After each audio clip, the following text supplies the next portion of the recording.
بسم اللہ الرحمن الرحیم۔ السلام علیکم ورحمۃ اللہ وبرکاتہ۔ عادات طیبہ صلی اللہ علیہ وآلہ وسلم۔ رسول اللہ صلی اللہ علیہ وآلہ وسلم اپنے ذاتی معاملات میں کبھی غصہ نہیں ہوا کرتے تھے۔ اگر کسی سے ناراض ہوتے تو صرف منہ پھیر لیتے، یعنی زبان سے کچھ سخت الفاظ ارشاد نہ فرماتے، اور جب خوش ہوتے تو نگاہیں نیچی فرما لیتے۔ کنواری لڑکی سے بھی زیادہ شرم و حیا تھی۔ کہے کہے لگا کر نہیں ہنستے تھے بلکہ صرف مسکرا دیتے تھے۔ آپ کی طبیعت بہت نرم تھی، سب باتوں میں سہولت اور آسانی کا معاملہ فرماتے۔ اپنے پاس اٹھنے بیٹھنے والوں کا بڑا خیال رکھتے کہ ان کو کسی طرح تکلیف نہ پہنچے، یہاں تک کہ اگر رات کو اٹھ کر باہر جانا ہوتا تو بہت ہی آہستہ جوتے پہنتے، بہت آہستہ سے کواڑ کھولتے، بہت وقار کے ساتھ چلتے۔ اگر گھر میں تشریف لاتے اور گھر والے سو رہے ہوتے تو بھی سب کام چپ کے کرتے تاکہ کسی کی نیند خراب نہ ہو جائے۔ نگاہ ہمیشہ نیچی رکھتے تھے، بہت سے آدمیوں کے ساتھ چلتے، اوروں سے پیچھے رہتے، جو سامنے آتا اس کو پہلے خود سلام کرتے۔ جب بیٹھتے تو بہت عاجزی کی صورت بنا کر بیٹھتے، جب کھانا کھاتے تو بہت ہی غریبوں کی طرح بیٹھ کر پیٹ بھر کر کھانا نہیں کھایا کرتے تھے۔ تکلف کی تشتریوں میں کبھی نہیں کھایا، ہر وقت اللہ تعالیٰ کے خوف سے غمگین رہتے تھے، ہر وقت اسی سوچ میں لگے رہتے، زیادہ وقت خاموش رہتے، بدون ضرورت کے گفتگو نہ فرماتے۔ جب بولتے تو ایسا صاف کہ دوسرا آدمی خوب سمجھ لے۔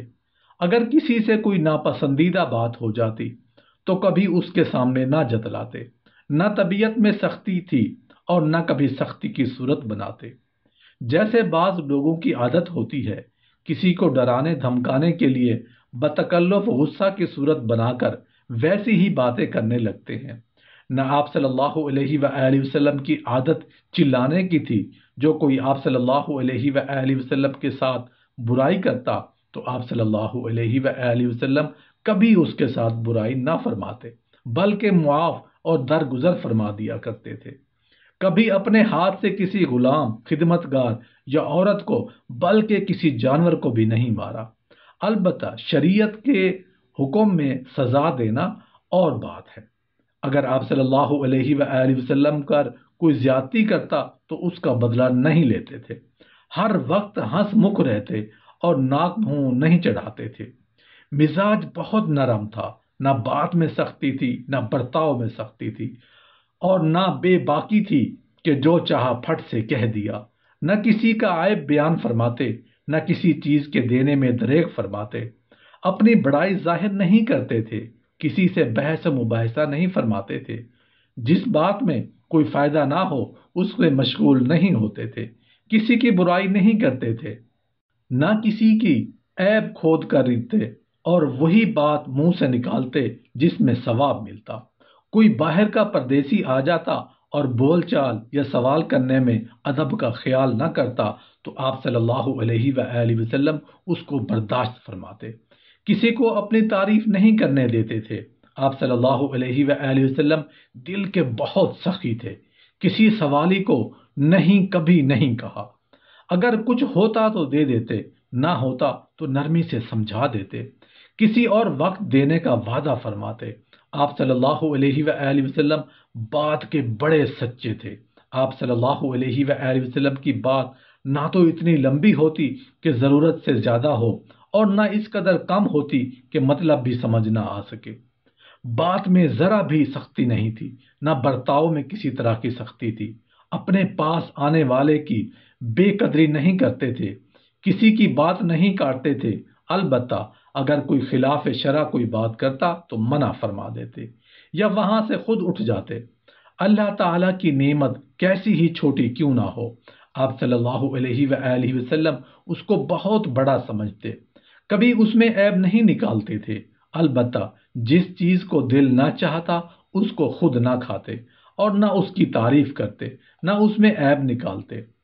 دنیا کی کیسی ہی بات ہو، اس کی وجہ سے آپ صلی اللہ علیہ وآلہ وسلم کو غصہ نہیں آتا تھا، مثلاً کسی کے ہاتھ سے نقصان ہو گیا، کسی نے کوئی کام بگاڑ دیا، یہاں تک کہ حضرت انس رضی اللہ عنہ کہتے ہیں کہ میں نے 10 برس تک آپ صلی اللہ علیہ وآلہ وسلم کی خدمت کی۔ ان 10 سالوں میں کسی موقع پر آپ صلی اللہ علیہ وآلہ وسلم نے یوں نہیں فرمایا کہ کیوں کیا اور کیوں نہیں کیا۔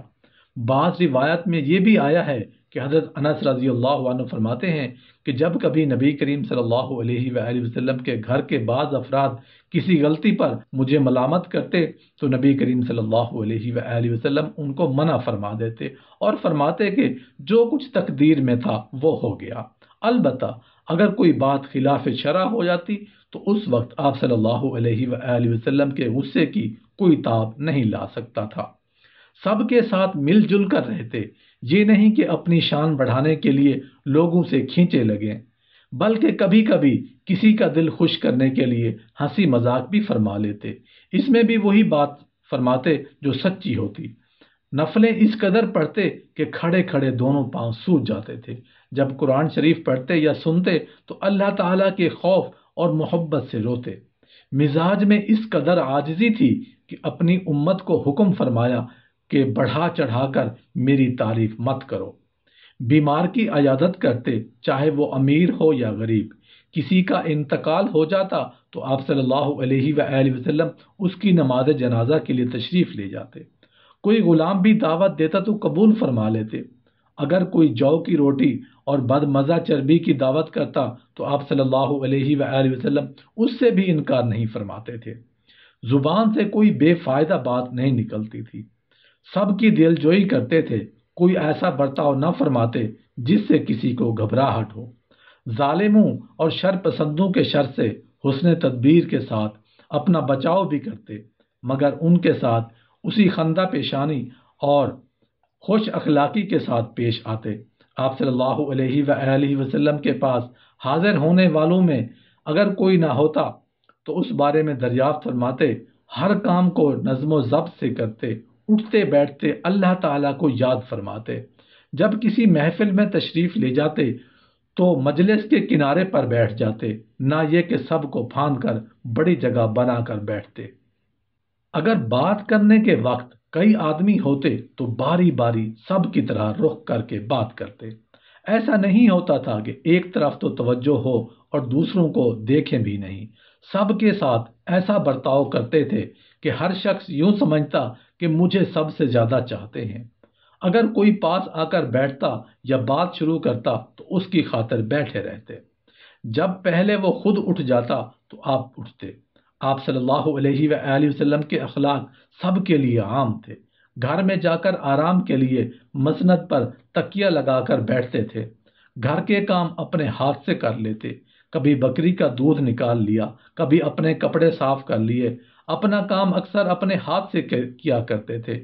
کیسا ہی برے سے برا آدمی آپ صلی اللہ علیہ وآلہ وسلم کے پاس آتا، اس سے بھی مہربانی کے ساتھ ملتے اور اس کی دل شکنی نہ فرماتے۔ غرض یہ کہ آپ صلی اللہ علیہ وآلہ وسلم سب لوگوں کے لیے زیادہ خوش اخلاق تھے۔